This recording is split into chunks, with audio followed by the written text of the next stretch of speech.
Assalamualaikum warahmatullahi wabarakatuh.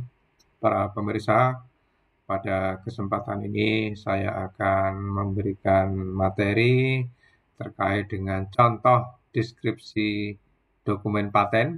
Ya. Jadi perlu diketahui dokumen paten ini bagi dosen ini merupakan bagian dari luaran penelitian. Oleh karena itu saya memandang uh, perlu untuk menyampaikan bagaimana sebenarnya membuat dokumen paten. Ini adalah contoh yang saya kerjakan.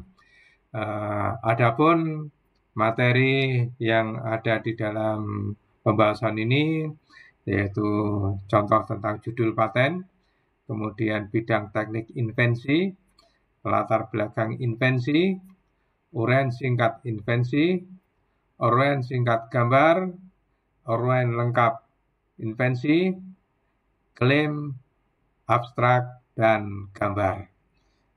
Untuk itu, kepada para pemirsa, silahkan simak penjelasan berikut ini. Para pemirsa, penjelasan tentang contoh deskripsi dokumen paten ini saya jelaskan. Jadi dokumen paten itu deskripsinya harus mengikuti format yang telah diberikan oleh DJKI. Jadi ada nomor halaman di bagian atas, kemudian di bagian tepi kiri itu ada nomor baris. Nomor barisnya setiap loncat 55 ya. Kemudian setiap halaman itu diawali dengan nomor baru ya. Jadi halaman pertama 5, 10, 15. Halaman kedua juga 5, 10, 15 dan seterusnya. Oke, nanti untuk yang penomoran baris tunggu tayangan saya yang lainnya lagi akan membahas tentang bagaimana cara ngeset tentang nomor baris ini. Karena kalau ini salah juga dikembalikan. Oleh karena itu dokumen paten ini sebaiknya dipersiapkan dengan benar yang sudah sesuai. Nah nanti baru substansinya oke lah itu mengandung perdebatan dengan tim evaluasi yang dari DJKI ya. Oke, jadi ini ada judulnya, ini salah satu contoh judul saja. Untuk judul ini sebenarnya bisa sederhana, judulnya juga bisa boleh sama dengan orang lain karena spesifikasi paten dokumen ini sebenarnya judul boleh sama, tetapi klaimnya yang tentunya harus berbeda, ada kebaruan. Selanjutnya ada bidang teknik invensi, dinyatakan bahwa invensi ini berhubungan dengan suatu cetakan fondasi, artinya ini kaitannya dengan produk ya. Jadi produk, jadi paten itu ada dua, produk dan proses. Kalau yang saya contohkan ini adalah produk ya. Silahkan diuraikan tentang bidang tekniknya apa. Kemudian latar belakang ini apa yang menjadikan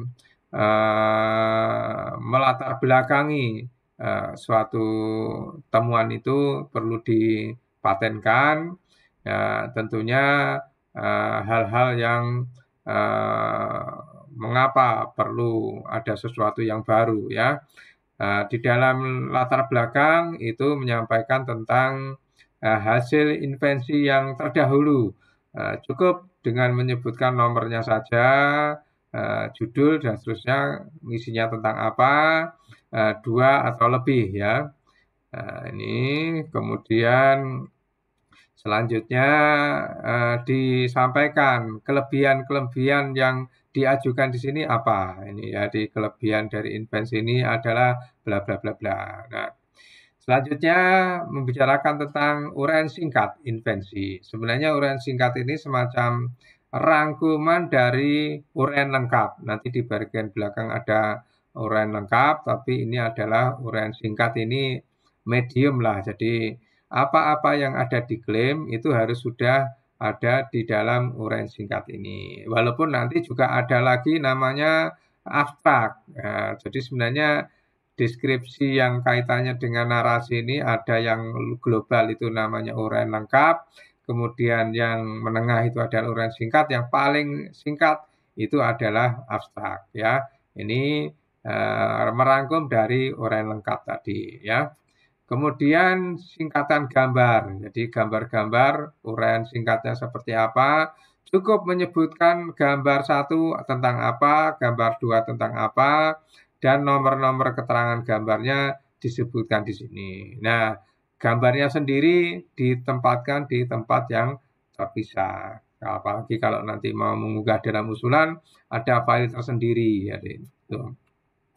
Selanjutnya uraian lengkap invensi. Nah, inilah uraian lengkap ini harus selengkap-lengkapnya ya, tetapi yang tentunya yang relevan. Jadi uraian lengkap ini mengacu kepada klaim. Jadi setiap klaim itu harus ada data dukung yang diuraikan di dalam uraian lengkap ini. Ya, ini yang menjadi penekanan di sini. Jadi data dukung dari klaim yang ada itu harus diuraikan secara lengkap, secara jelas di uraian lengkap invensi ini ya. Oke, ini contoh-contohnya didetailkan ya. Contohnya di sini perbedaan ini lebih disebabkan oleh volume cetakan. Jadi volume cetakannya panjangnya 150 cm, diameternya 20 cm, kemudian bla bla bla dan seterusnya ya. Oke. Setelah itu klaim. Nah, ini yang menarik. Jadi klaim ini sebenarnya inti dari deskripsi paten. Jadi klaim ini ada klaim induk dan klaim turunan. Nah, di contoh ini saya punya satu klaim induk dan satu klaim turunan.